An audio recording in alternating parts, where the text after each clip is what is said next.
On September 4, 2006, Steve Irwin entered the water doing the thing the world believed he would do forever.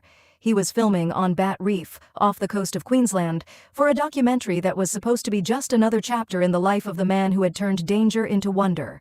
To millions of people, Steve Irwin was not just a television host or a wildlife expert. He was the human face of fearless curiosity.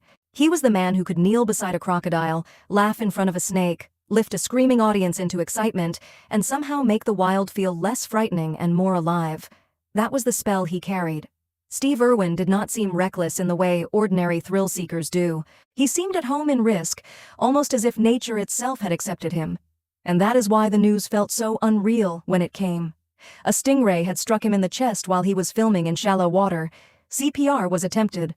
The crew fought to save him. But by the time the world heard the words, Steve Irwin was gone. Not taken by a crocodile, not by a venomous snake, not by the giant predators that had built his legend. He was taken in a way so sudden, so strange, and so brutally quiet that it seemed to break the logic of his own myth. The man who had spent his life stepping closer to danger had finally stepped into a moment no energy, no courage, and no love of animals could survive. And that is where this story has to begin.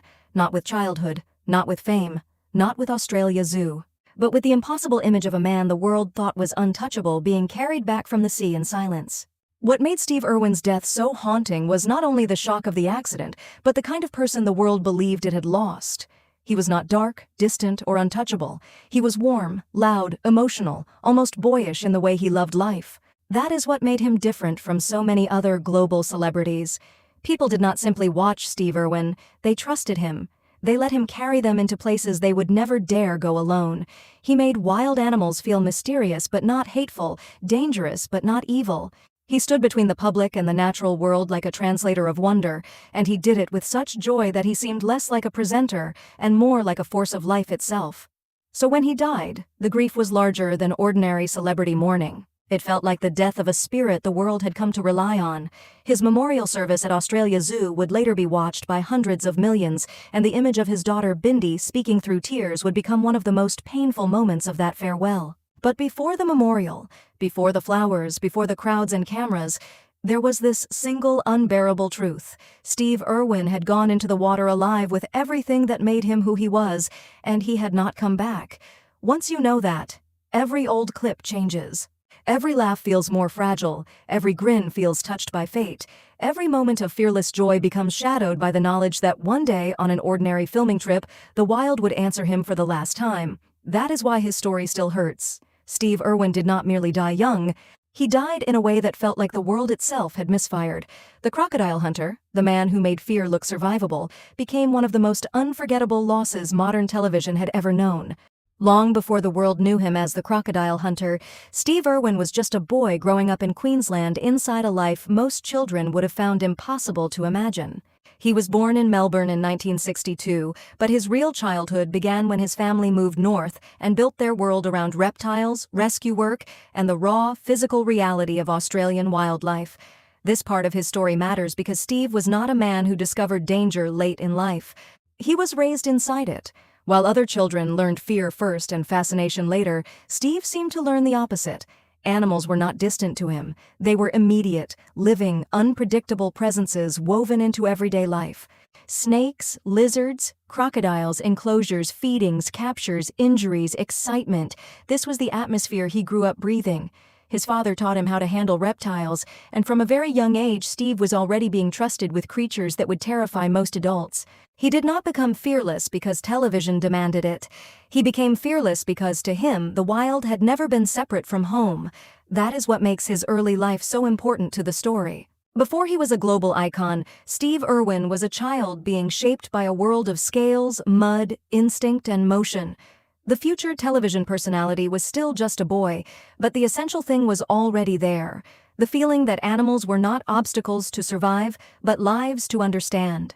As he moved into his teenage years, that childhood closeness to wildlife hardened into purpose. Steve was no longer simply the son of people who ran a reptile park. He was becoming a young man whose entire identity was being built around action, endurance, and the strange joy he felt in confronting what frightened everyone else. He helped his family with crocodile rescues, worked constantly at what was then Birwa Reptile Park, and learned the exhausting, unglamorous side of wildlife work long before the cameras ever arrived. That is what gives this phase of his life its emotional weight. The Steve Irwin the world later loved was not invented by television. He was built through labor, repetition, dirt, risk, and absolute commitment. He was dragging crocodiles, cleaning enclosures, learning animal behavior, and giving his youth to a life that offered very little comfort but total meaning. In 1991, he took over management of the park, and that moment matters because it marks the point where childhood passion became adult mission. Before the fame, before the catchphrases, before the crowds and the global recognition, there was this: a young Australian man who had already decided that his life would belong to the wild. And maybe that is why his later fame felt so real to people.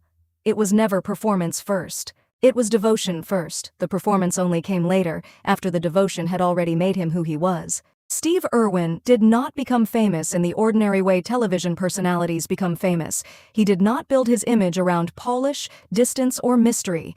He built it around total emotional exposure. When the Crocodile Hunter exploded, the world did not simply discover an Australian wildlife expert. It discovered a man who seemed incapable of separating knowledge from excitement, education from joy, or danger from wonder. Britannica describes him as achieving worldwide fame as the exuberant host of the Crocodile Hunter, while Australia Zoo's own history says he wowed audiences by the millions. That combination is the key to Part 3. Steve Irwin was not loved because he made the wild look safe. He was loved because he made the wild look alive. He could crouch beside a reptile, shout, "Crikey," with the kind of amazement most adults lose in childhood, and suddenly millions of viewers who had been taught to fear animals were leaning closer to the screen instead of turning away. That was his genius. He did not just present wildlife, he translated it. He made the public feel that every snake, crocodile, lizard, and predator had a place in the world that deserved respect rather than disgust, and because he did that with so much sincerity, people believed him. They trusted him in a way that went far beyond television. Steve Irwin became the rare global figure whose energy felt untouched by irony. He was too earnest to be cool in the usual sense, yet that very earnestness made him unforgettable.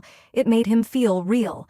As the Crocodile Hunter spread across international television, Steve stopped being merely a conservationist from Queensland and became one of the most recognizable faces on Earth.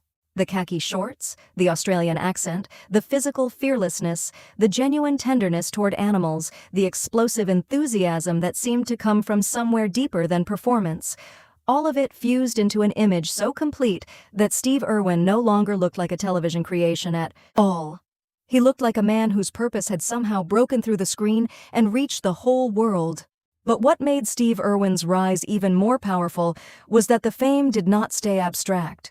It rooted itself in a life people could watch growing in front of them.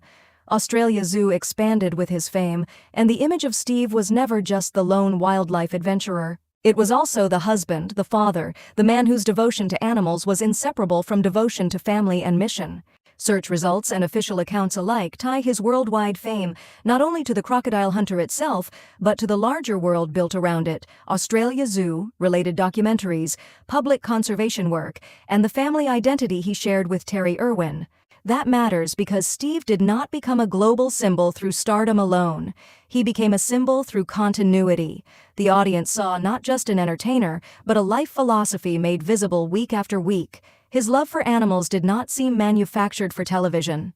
It seemed foundational, almost spiritual, and that made the public investment in him much deeper than ordinary celebrity affection.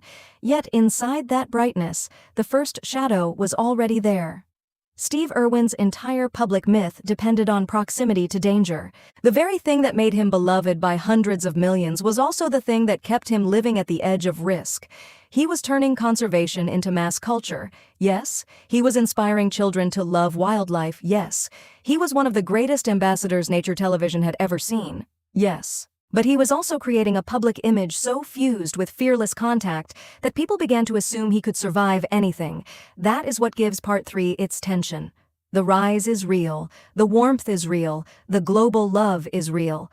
but so is the uncomfortable truth hidden inside it. Steve Irwin's greatness came from stepping closer to the wild than most people ever would. And when a man becomes famous for crossing that line again and again, the audience begins to forget that wonder does not cancel mortality. The world was falling in love with the man who made danger look survivable. It did not yet understand that one day, that same gift would make his loss feel almost impossible to accept. By 2006, Steve Irwin was no longer simply a television personality who worked with dangerous animals. He had become something much larger and much harder for the public to separate from hope itself. He was the smiling man in khaki who made fear look conquerable, the conservationist who taught millions of people to love creatures they had once only learned to avoid, and the father whose family had become part of the emotional world built around Australia Zoo. That is what makes the final day of his life feel so cruel. On September 4, 2006, while filming Ocean's Deadliest at Bat Reef near Port Douglas, Steve Irwin was struck in the chest by a stingray barb. He was 44 years old, and despite efforts to save him, he died that day. The basic facts are simple, but the emotional violence of them is not. Steve Irwin had spent a lifetime standing next to crocodiles, venomous snakes, and some of the most feared animals on Earth. The world had watched him move toward danger again and again, always with the same explosive energy, the same wonder, the same sense that he belonged exactly where everyone else would run away. And then, the end came not through the kind of threat his image had trained the public to expect, but through something quieter, stranger, and far more devastating in its irony. A stingray. Shallow water. A filming day. A moment so sudden that it seemed to break the logic of his entire myth. People reports that the barb pierced his chest and that crew members attempted prolonged CPR before he was pronounced dead. Britannica likewise records that he died off Port Douglas while filming after being pierced by a stingray's barb. What made that loss unbearable was not only the shock of how he died, but what it forced people to understand about him for the first time. Steve Irwin was fearless, but he had never been invincible. The public had spent years confusing those two things because he carried risk with such joy that he made survival look natural. That is why, once the news broke, old footage of him seemed to change overnight. The laughter still sounded the same, the excitement still looked real, but now every grin carried a shadow, because the world knew that one day the wild he loved so completely had answered back in a way no one could stop. Yet even in death, Steve Irwin's story did not shrink. It expanded. ABC reported that his public memorial service at Australia Zoo's Crocodile was attended by 5,000 people and watched by an estimated 300 million television viewers worldwide. People described the venue as having 5,500 seats and noted the scale of public tributes and celebrity messages that poured in. The memorial became more than a farewell. It became proof that Steve Irwin had stopped being merely Australian long before he died.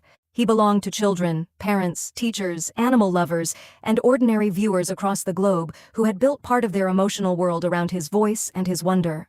And that is why one of the most heartbreaking images of the entire story remains his daughter Bindi, just 8 years old, standing in front of that vast audience and speaking about her father with a steadiness so small and so brave, it seemed to capture the whole tragedy in one moment. The man who had spent his life teaching the world to step closer to nature was now being mourned by millions who felt they had lost not just a celebrity, but a guide. What followed after the memorial only deepened that feeling.